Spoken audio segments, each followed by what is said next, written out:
Okay. Welcome to all of you. Thank you. Ditloff is there. I can hear there's an echo. Is that true?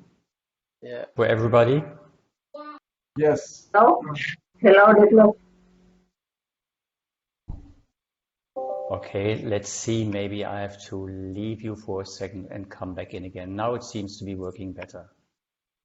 So, once more, I would like to welcome you, all of you who have registered for today's event. I would like to welcome EXP's President, Dr. Uri Schäfer, members of the Executive Board and the Development Committee, and all of you. EXP intends to provide a platform for researchers, for educators, for governmental and non-governmental policymakers, a platform for senior experts on one hand and young professionals on the other, a platform to communicate, to learn, and to design physical education, physical activity, and sport. I promise you that the next 2 hours should have something for everybody. Before we start, please be informed that this session is recorded. If you do not want to be seen on the EXP YouTube channel, please turn off your microphone. If you face problems with BlueJeans, please contact Maria Götzl at the EXP office. And Maria, I kindly ask you to put your email address into the chat for that purpose.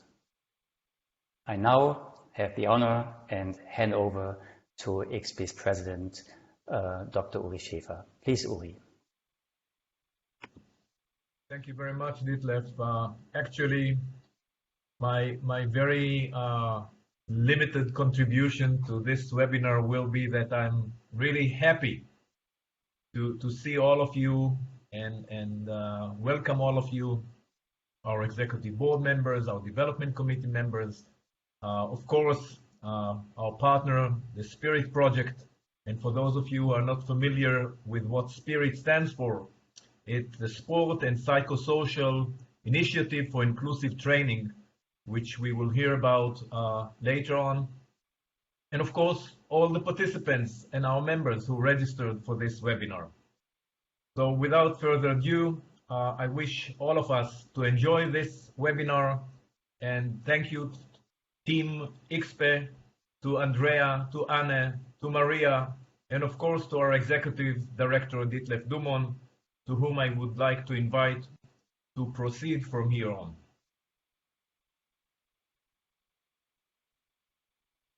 Thank you, Uri. The first part of this event will address the relevance of well-being in coaching. The topic is currently being discussed in the so-called SPIRIT project.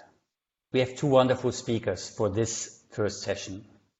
Rachel May will introduce to you the SPIRIT project before Clemens Ley will present the findings of a research exercise he has conducted together with Mario Ratobario and in close cooperation with Anne Schomüller, our sports science research manager at the EXP Executive Office.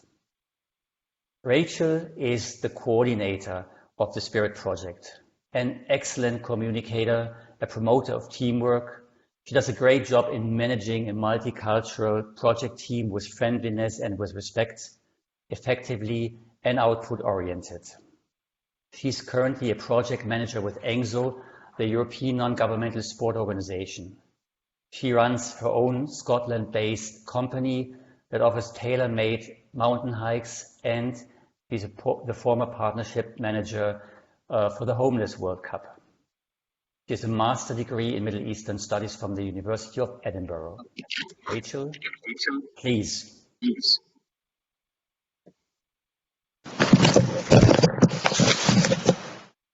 Thank you very much, Detlef, for the very generous and kind introduction. I feel like the challenge has been set since you've complimented my communication skills. So I hope not to disappoint. One moment, I will just... Can you see my presentation, the first slide? Yes. Yes. Perfect. Good. Well, thank you very much, Detlef, again for the introduction, and thank you to the entire ENGSO team for kindly inviting me to take this opportunity to present the Spirit Project. And I very much look forward to hearing and sharing with yourselves a little bit more of an in-depth discussion on certain elements of it, especially those where ENGSO has been leading. As Detlef mentioned, my name is Rachel May, and I am project manager. I'm employed as project manager for ENGSO on the Spirit Project. ENGSO, just a little bit of a very brief bit of information. ENGSO is the European Non-Governmental Sports Organisation, and it is a member-based organisation with 38 members who represent grassroots sports across Europe at national level in most cases. So in many cases these are national sports confederations or Olympic committees, and the mission for ENGSO is to represent, develop and advocate for voluntary-based sport in Europe. So just a very brief intro there to contextualise myself and ENGSO, who is project coordinator for the Spirit Project. So I'm just going to move my video here. So the main aim of this project is to develop a framework for humane, inclusive and empowering coaching as well as sport clubs, and that will ultimately nurture mental well-being within the sports environments. So what we're looking to do here is to provide a safer and more welcoming environment within the context of grassroots sports. And we have a brilliant consortium of partners, including EXPE, as well as 9 other organisations, and our entire project consortium is based across 7 different countries within Europe. And these organisations, in most cases, are representing sport, whether that's from a research point of view, such as EXPE, or from a much more practitioner perspective. But we also have mental health organisation, Mieli, Mental Health Finland. So we're having a sort of wide range, 360-degree perspective on the topic here. The project started in January of last year, January 2020, and will continue for 3 years until December 2022, next year. As you can imagine, the last year and a half hasn't exactly gone as we originally planned. But we have, with platforms such as this, been able to work very closely together, and we were lucky enough to have our first kick-off meeting together in person in Brussels back in March, merely days or weeks before the pandemic struck. The Spirit Project is made possible wholly by the funding from the Erasmus Plus Sports Programme of the European Union. And yeah, in terms of contextualising the aims of the project, at the very core of this is the understanding that mental health is something we should think about all the time and invest in, just like with our physical health. So we're looking really at the possibility and the role of sport within health from both a physical and mental health perspective. And of course now, with the year and a half that we have had so far behind us, the topic of mental health and mental well-being is only becoming more and more prominent, with increases of stress and anxiety across society as a result of fear, worry, grief that has come with the pandemic itself, but also, of course, with the lockdown restrictions that have accompanied it. Another important element of the Spirit Project's aims is to in particular provide some focus on vulnerable communities. And with that, we're providing some focus on refugees who are at higher risk of having experiences of trauma and therefore of poor mental well-being. And if you like, one way to look at this is perhaps to think about making sure that sport environments create a sense of belonging, not just inclusion. And a quote that I quite like is that helps us think about it is perhaps diversity is being invited to the party, inclusion is being asked to dance, but belonging is dancing like no one's watching. So we're talking about really creating an environment where people are empowered to reach their full potential and to feel safe and to participate. And ultimately, from the context or from the point of view of the sports world, what we can achieve here is to reduce dropout rates and therefore increase participation, and ultimately, of course, improve public health. So if I can take you on a little journey here through the 6 core intellectual outputs that the project has promised to deliver on. First of all, we have the systematic literature review, which we're all very lucky to hear a lot more about this afternoon. This was, of course, led by ICSPE. We then have mapping of good practices, and this was conducted by Mieli in Finland, and this is already published and also available on the Spirit webpage. Next up, we have a set of key recommendations, and this will also be a piece of work led by ICSPE, which will be in particular relevant perhaps for policymakers or decision makers within sports.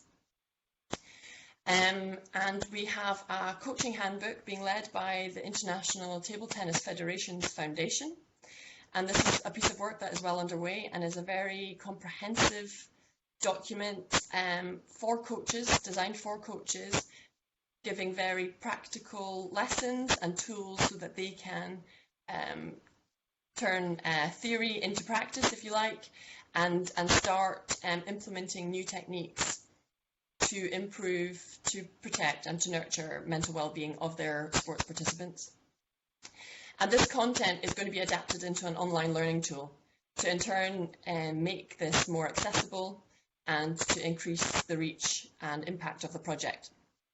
And the online learning tool will be available at some point next year. So I encourage you to stay in touch and to follow the project to know exactly when that will be available.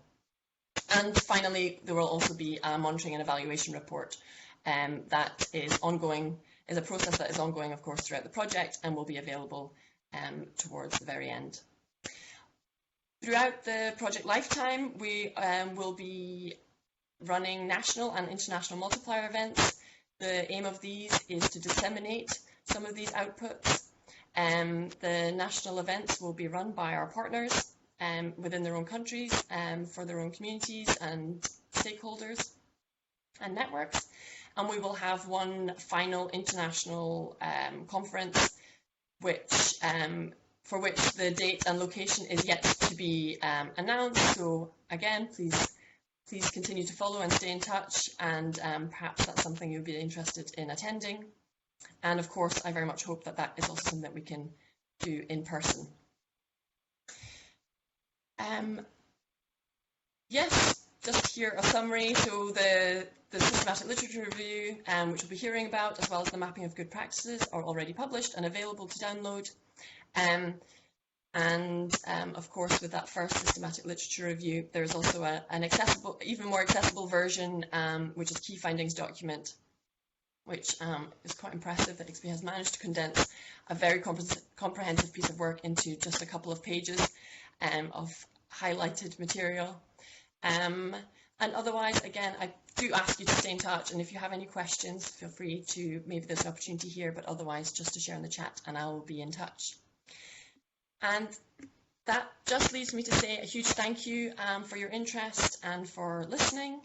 And also a big thank you to Detlef and Anna for their contribution and role within the Spirit Project, representing ICSPE and coordinating this fantastic piece of work that we're going to be hearing about now.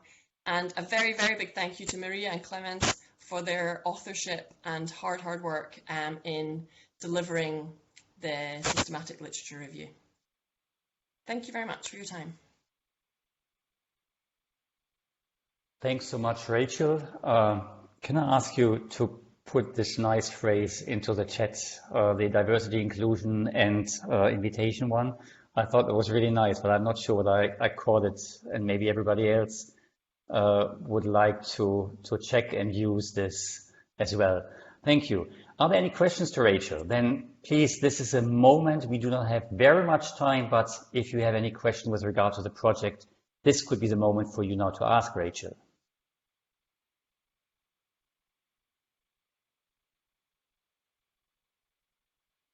Yes, I see a hand up. Dr. Singh, please.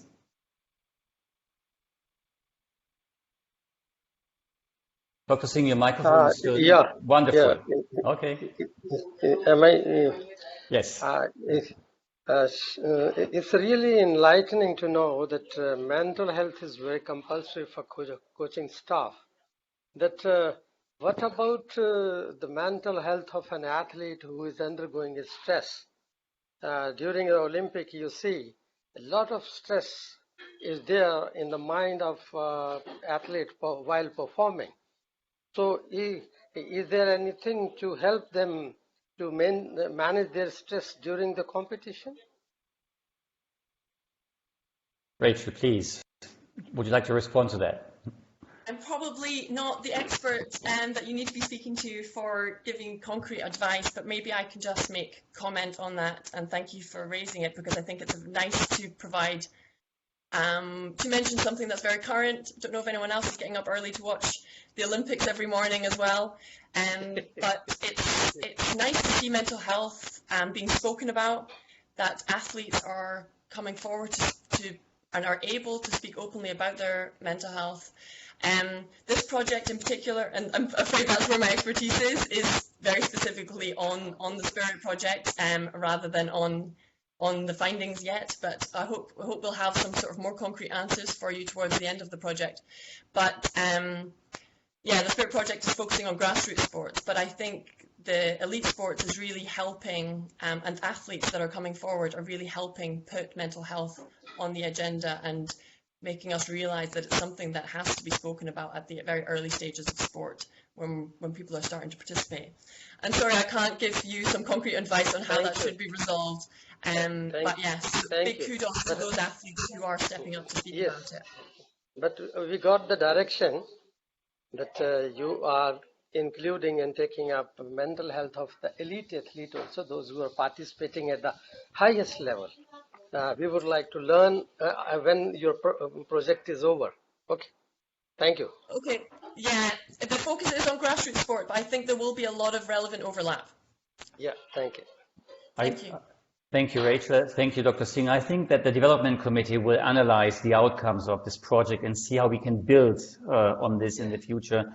And well-being in elite sport definitely is a topic. I think we are all aware of this, and the decision of some athletes at the current Olympics clearly reveal that there is something that needs to be done. Thank you, Dr. Singh. Okay, thank you. Okay, I would like to hand over now to Clemens Ley. We will use the next 30 minutes to provide you with findings of the systematic literature review.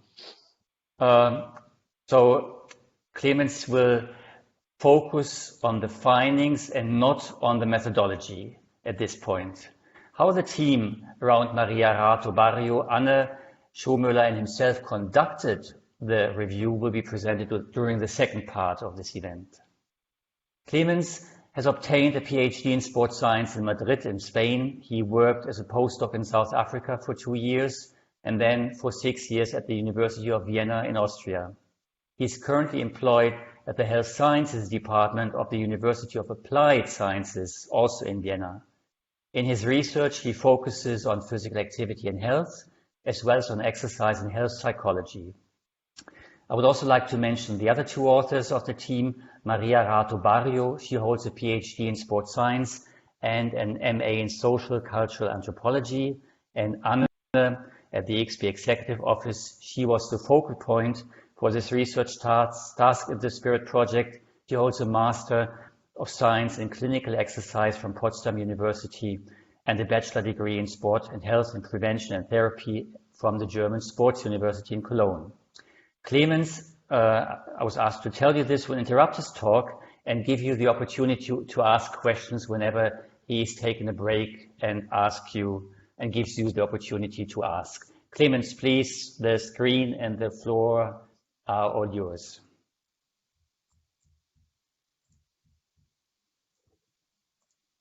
Okay, I hope you can see the screen.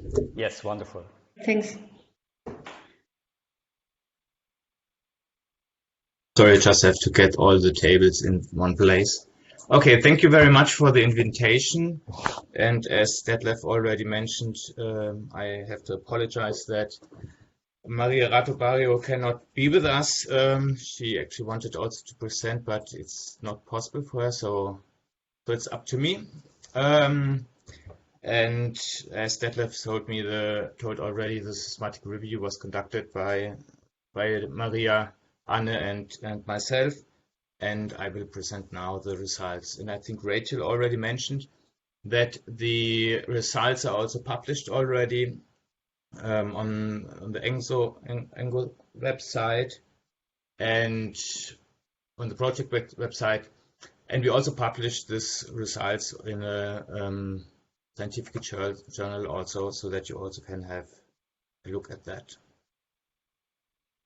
Let me start with a short introduction to the topic, and it's the relationship between sport, physical activity, and mental health is very well researched already, and we have a lot of reviews on that. We even have from Reba, we have meta-analysis. So she analyzed meta-analysis of randomized control trials. So 92 quantitative studies she included, and we see that we have a medium effect of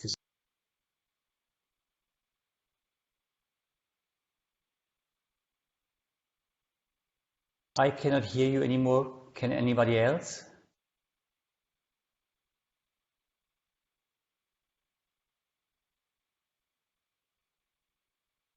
No voice actually. Okay. Uh, Clemens, we cannot hear you currently. No, I think Clemens has some internet connection trouble. some technical glitches there. Can somebody help? Oh, we'll try.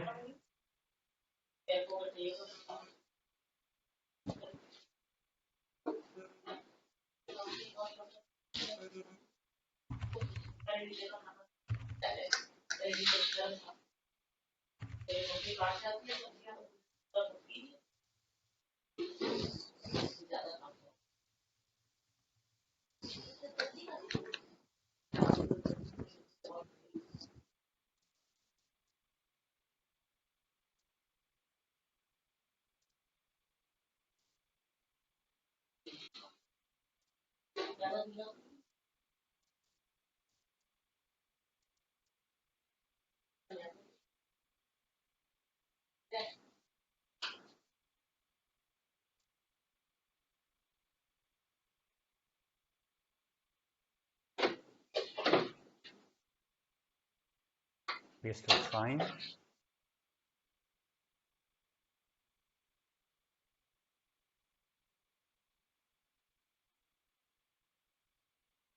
again.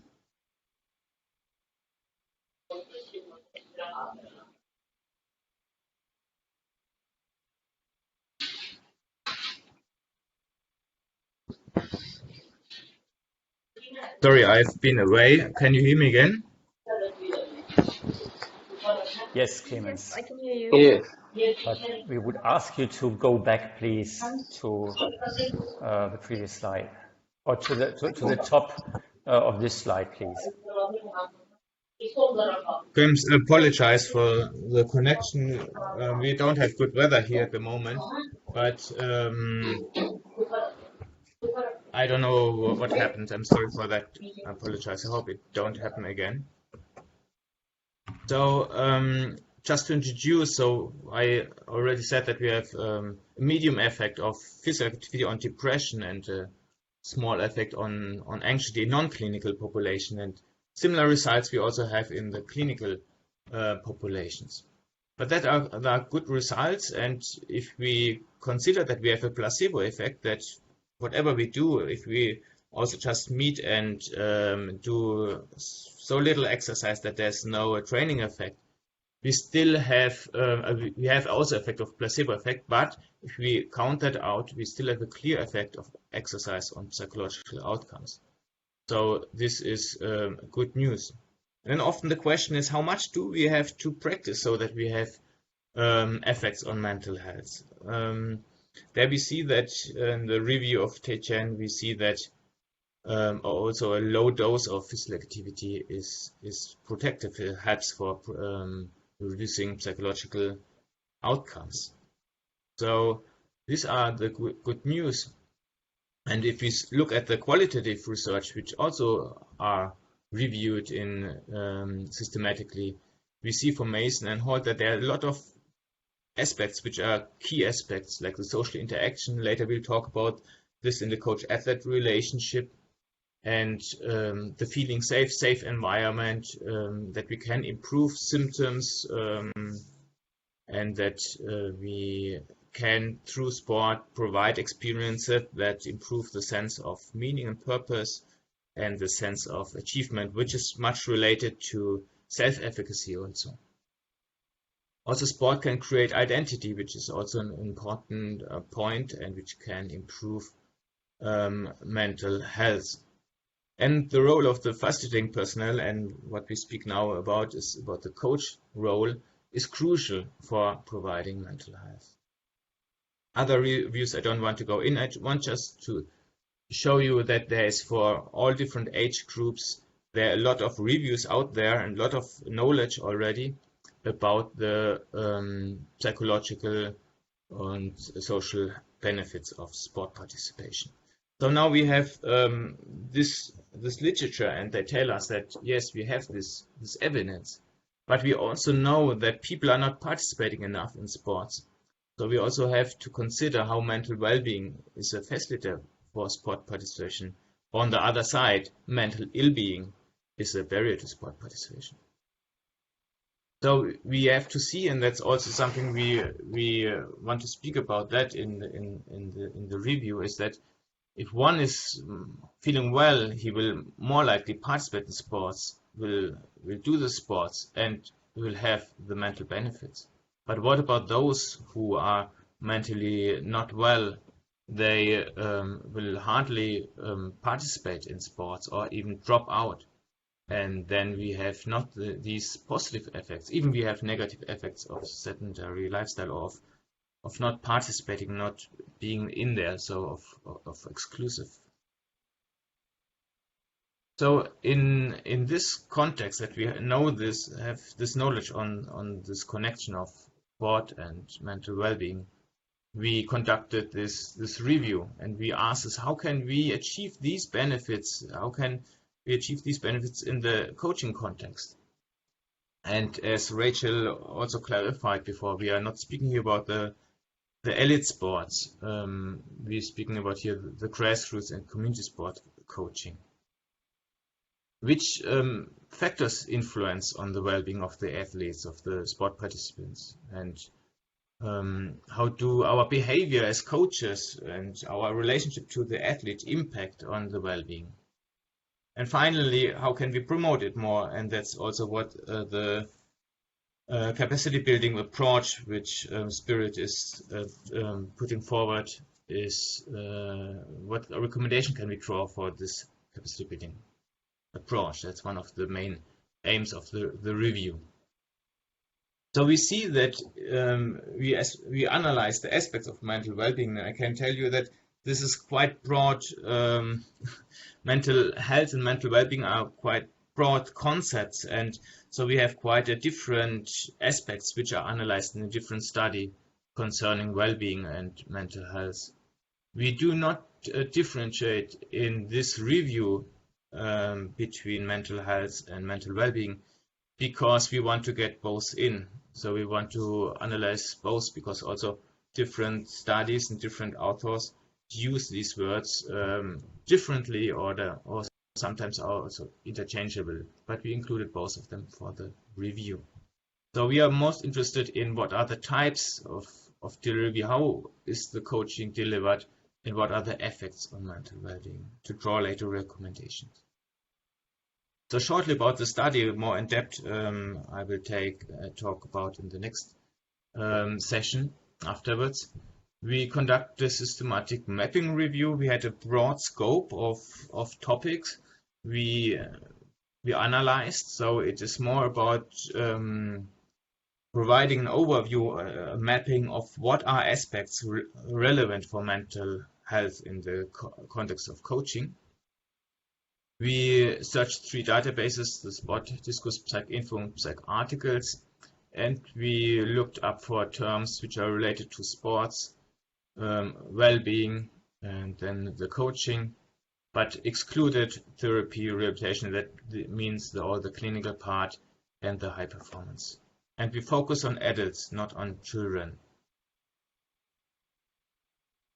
Up front, I want to say some limitations also of the research, which I think it's important for if we speak about the results, is that we decided for a certain search strategy, which is a more broad one, not such narrow one. So this has an advantage that we get a lot of topics, but comes also with the limitations that we may not find all the studies through this review that are on the topic. So we concentrated on the coaching behavior and coach-athlete relationship in the context of occurrence and the processes and the outcomes on mental health, and did not included other aspects of holistic mental health. So we consider this as one piece of mental health promotion we can consider. So we do not assume completeness of, because as I told already, we only searched in 3 databases. We could have also searched for more, but that's time and opportunity restricted. So we conducted this. And this heterogeneity of what we have in our literature, for example, we included quantitative, qualitative study, mixed method studies, and so on. So we have a good idea of what knowledge is out there and what ideas are out there, but not all studies are of really high quality. So we have to recognize this, and particularly we have to recognize that most of the studies were cross-sectional studies of the quantitative studies. So these studies do not allow a reason-effect relationship. So we cannot say that X influenced Y. It can be in both sides. I will show it later. Go on. Okay. Then we have most of the studies we found. They are from Western countries, and so we may have to question if the results of the review also value for all other countries. I'm pretty sure that a lot of things are very relevant and can be transferred, but it can be that not all results are all relevant for the whole world. So just to make this note. Okay, I already spoke about the mental health versus mental well-being, that we use that interchangeably in this review. Now we can speak about what is grassroots sport and what is high performance, and it's in the searching, in the conducting the research, that was quite a challenge to differentiate it, because it is more like gradually you are getting more in performance, and in different sports you're fast at high performance, but not professionally working in the sport. It depends very much on the sports. So it is not very clear the limits of where grassroots sports and high performance is. So we have a definition of grassroots sports, which looks at that this is mainly grassroots sports, mainly focus on health, education, and social purposes. And we took from Cote and Gilbert their concept of participation coaching and performance coaching. So we have the participation coach and the performance coach as 2 different, we have also the development coach, so 3 different coach professions, and the coach has to act differently in these areas, because also the people has different objectives, and the participants have different objectives and different needs.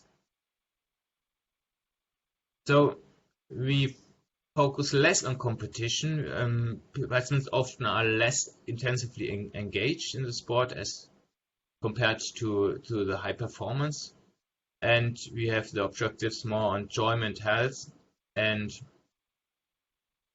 the performance coaching is thus the opposite of it. These are the objectives of a participation coach for adults. So we focus on these aspects in our review.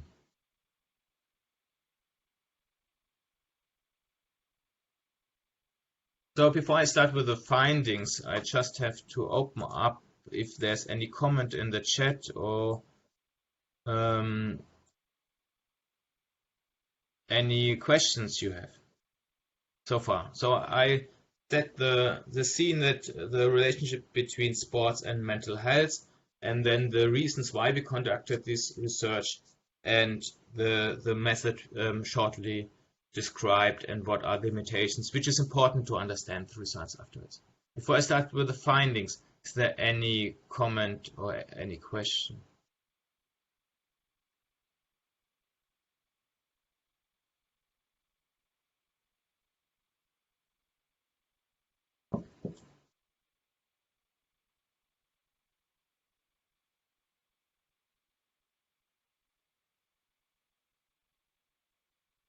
Okay, I'm sorry, I cannot see the chat, but please, Yes, Maria, and you can tell me if anything is in the chat. You will just tell me. There's a question, Okay. Clemens, whether you're going to share your presentation with the audience afterwards, if that's possible. Sure. Wonderful, thank you. How do you do that? You put it on the website, or you will share it through the tool? Maria, will you tell us how this can best be done? Sure. I think the best thing is I've already shared my email address in the chat. I will share it again. And just send me a quick email and ask for the presentation, and I'll send it to you. Okay. Thanks, both. Good. Thank you very much. Sure. No problem. And Clemens, there's a question from Claire Bouzier now. Did you differ studies linked to elite athletes with or without disability? The same for grassroots activities?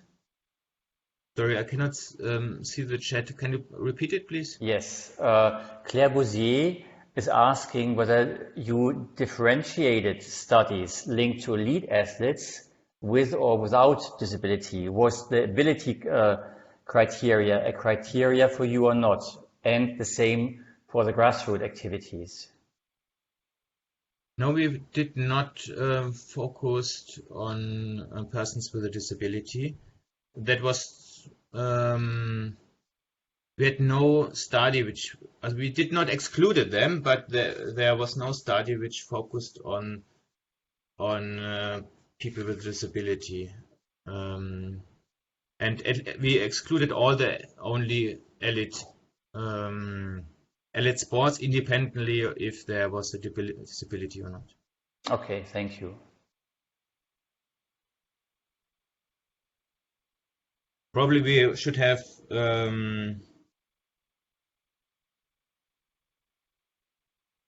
yeah, I think the search criteria, I was just thinking about that, why no study was coming up. Maybe because of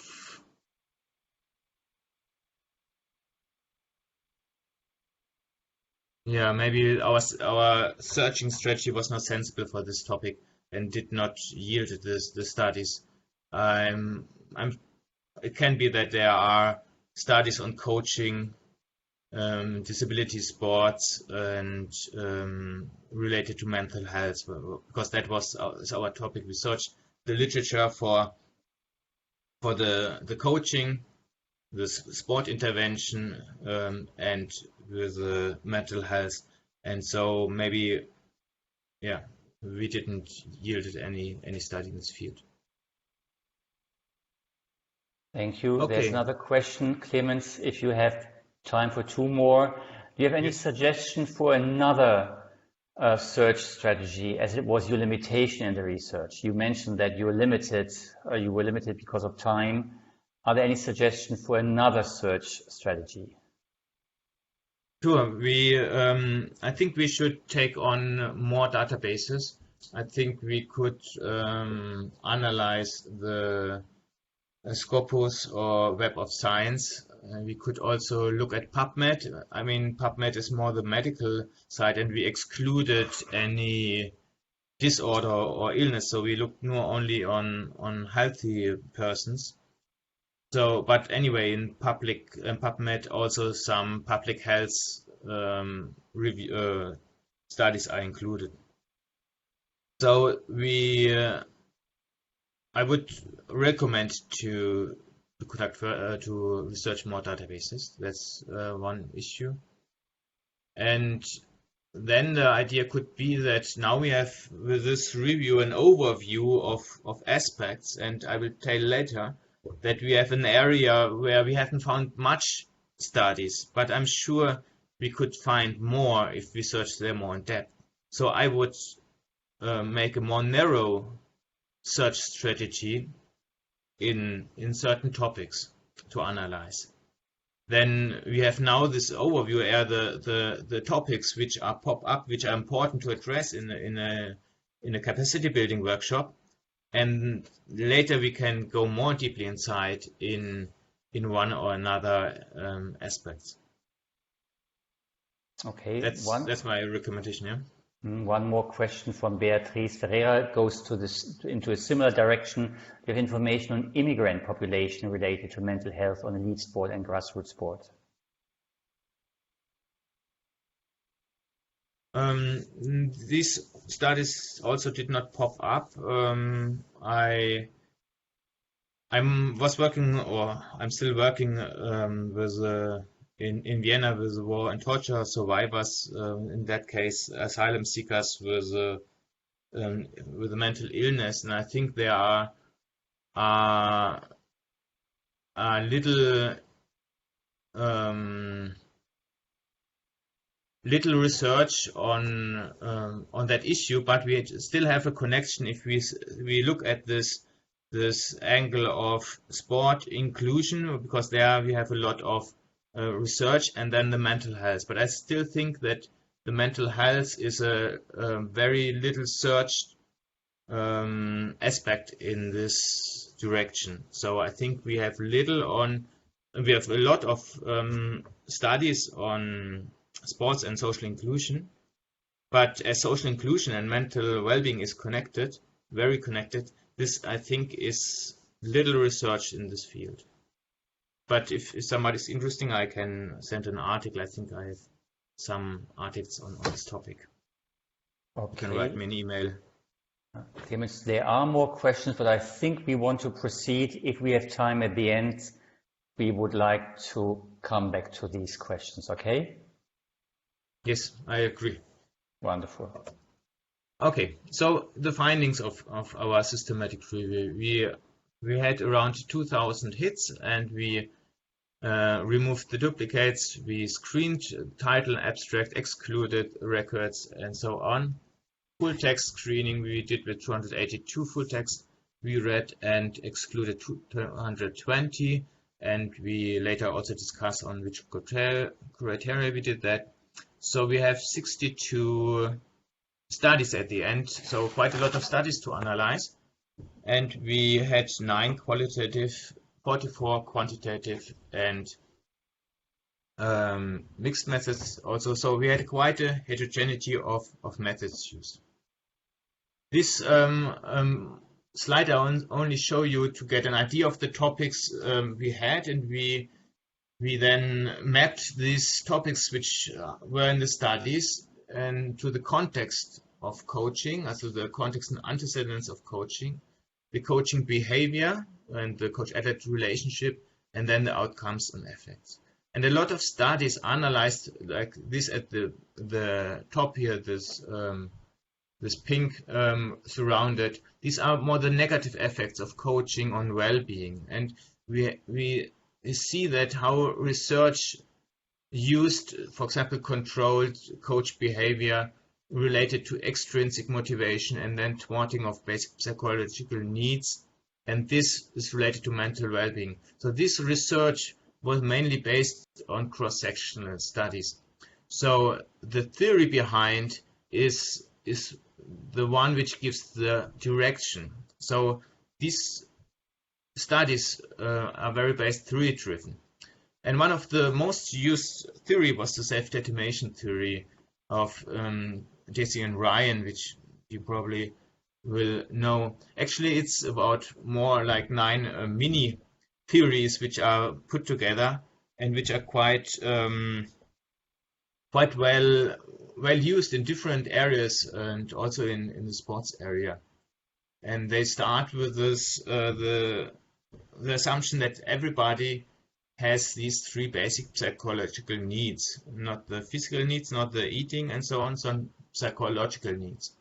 And that everybody is driving for autonomy, that we want to feel that we can have control our life, have influence in our life, and direct our life, have choices to. That doesn't mean we have to do all the choices and that we have to be completely independent. That's not, but to have a sense of autonomy is very important. And then the second is very much related to the first one. That's we strive all to have competence and to influence in the daily happenings, that we can manage our stress or manage our daily living. Yeah? And this is very much related also to experiencing mastery, also similar to the concept of self-efficacy. And then we have the need to encounter with others, to the relatedness, to feel part of a group, to feel together with others, and to have connections to others. So the social connectedness is also very. So these 3 psychological needs are very important, and what we have to do is to satisfy these psychological needs, and if we satisfy them, then we have a mental well-being, or we improve mental well-being. But often it's happening that we have situations, coaching situations, where we are not giving choices, that it's very controlled, and then we have the thwarting of the needs, and that's related to ill-being. And another part of this theory is that behavior regulation, we can distinguish them in more controlled regulation, that somebody is controlling what is happening, what we are allowed to. So the goal contents, the motives are extrinsic. And on the other side, we have this self-determined regulation, that we are autonomous in our decisions and regulations. And so we do what is more related to our intrinsic goal contents and motives. So what our intrinsic wishes or reasons are. Okay, so we have quite a lot of literature on this aspect, of autonomous supportive versus controlled coaching behavior. And let's start with the controlled coaching behavior. We see here that controlled coaching behavior is related to external behavior regulation and needs thwarting, and promoted in the athletes. That's about the coach and athlete. Have eating disorders, more stress, more negative feelings in the athletes. So if the coach is very much controlling and providing everything and does not give choices to the athletes, that is promoting as negative. And on the other side, we have the supporting coaching behavior that was supported in a lot of studies, and they say that if you are supportive and look at the satisfaction of the needs of the athletes, then you increase mental well-being. And on the other side, if you create this supportive environment, also the coach-athlete relationship is much more better.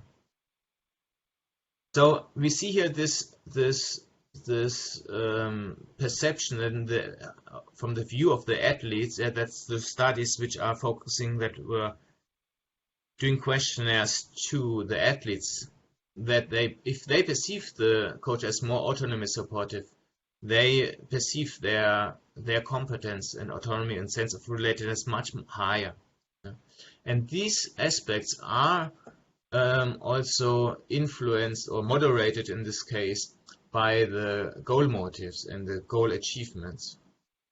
Meanwhile, also this relationship between perceiving autonomy supportive coaches and the need satisfaction is also different between the athletes. So there's a moderator, that not all athletes have the same disposition towards autonomy. So some need more autonomy and more needs for autonomy than others. So there's an implicit disposition in the athletes.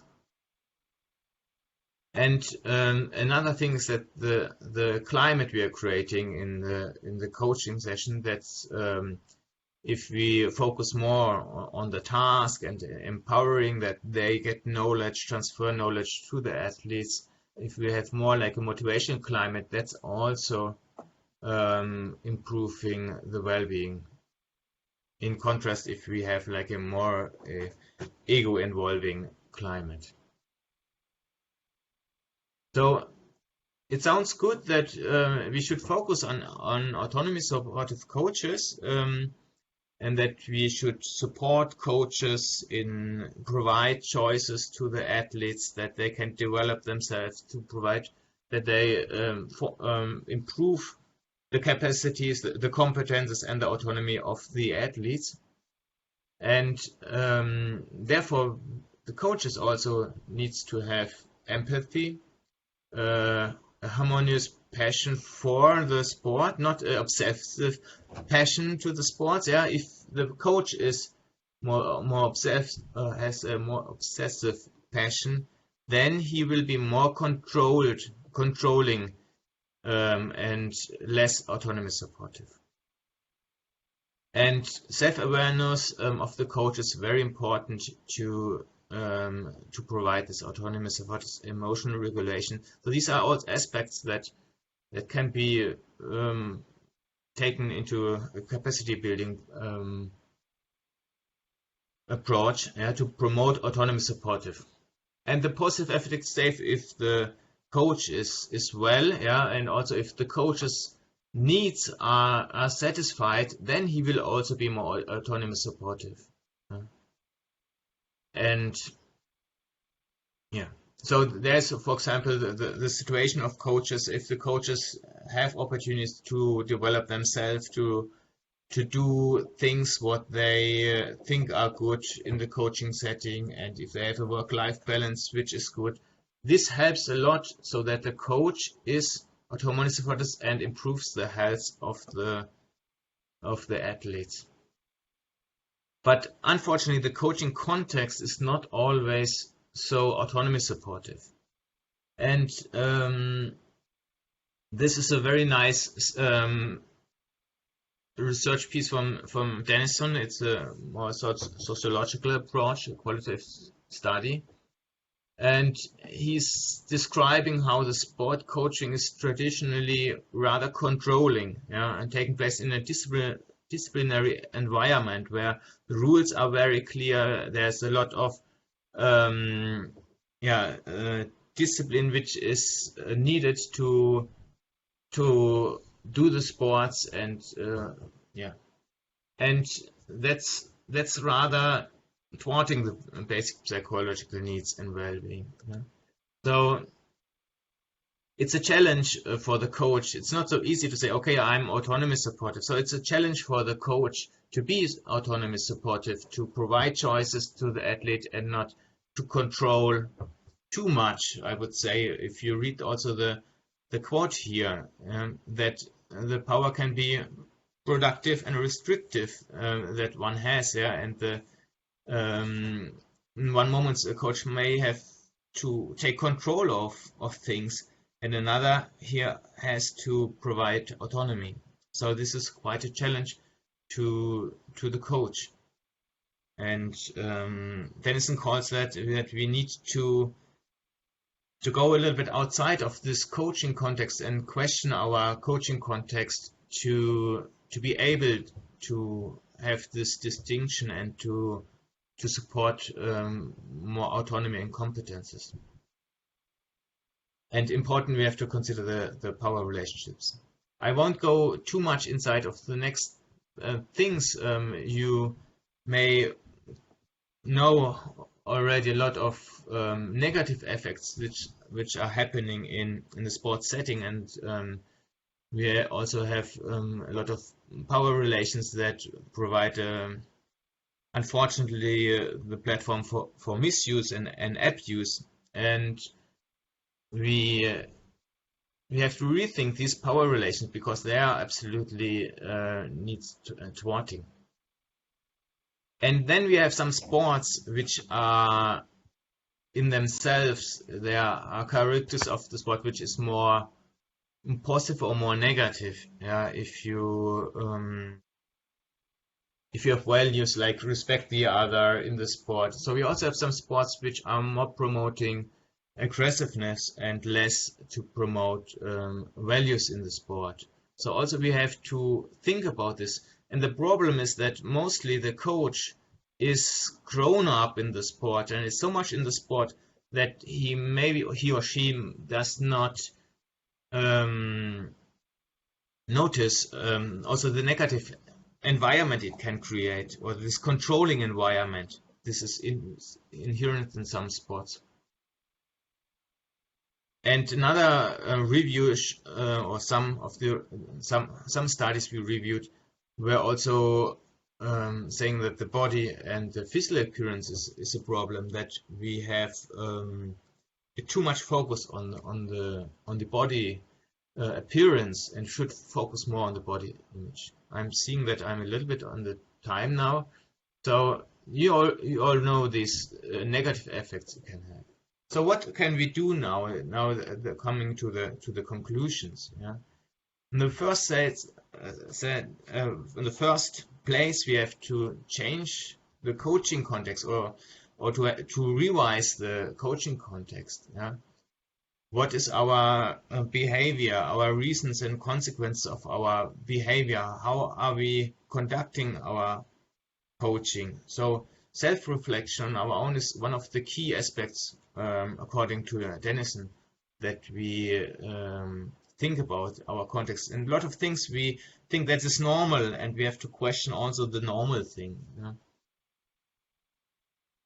Reflection on the coaching context of in which environment I'm working as a coach, what is am I free to decide and which are not free, what are the power relations, and revise this. Yeah? And the other thing is that sometimes we are in a tension between what we think is good and what we have to do as a coach, and also that's important for the well-being also of the coach. It is important that we get there an integration of what is the demand that's from outside demanded to us as a coach, and what is from inside in our heart, what we think we should do. And there can be a tension, and we should think about that one. So we have so to support coaches in their need satisfaction and their autonomous motivation, so that they are well. Only if a coach is well in an environment which is autonomy supportive, he will also be that. Good. I will share the slides, so I have to come to the end. And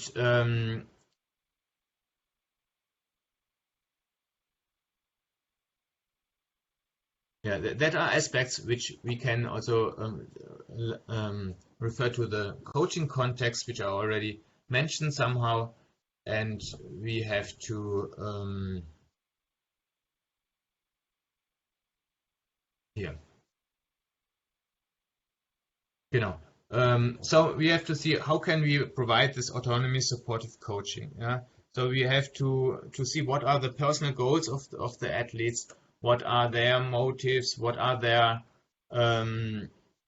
where they want to go, what is important for them, and then to try to support the athletes' autonomy, to provide transfer of knowledge and opportunities, give them choices that they can take part in the creation of the training sessions, or that they can select from different opportunities that we can have, because sometimes certain things are from a coaching side important to do, so they can give choices to them. Then also we have to consider our language, how we speak. So because we also often have also like a controlling language, and we maybe do not pressure always directly, but there's also pressure on the athletes to perform or to take part in the activities. And to encourage the culture that focus less on body appearance and more on the positive body image, yeah, because that's also the reason of dropouts.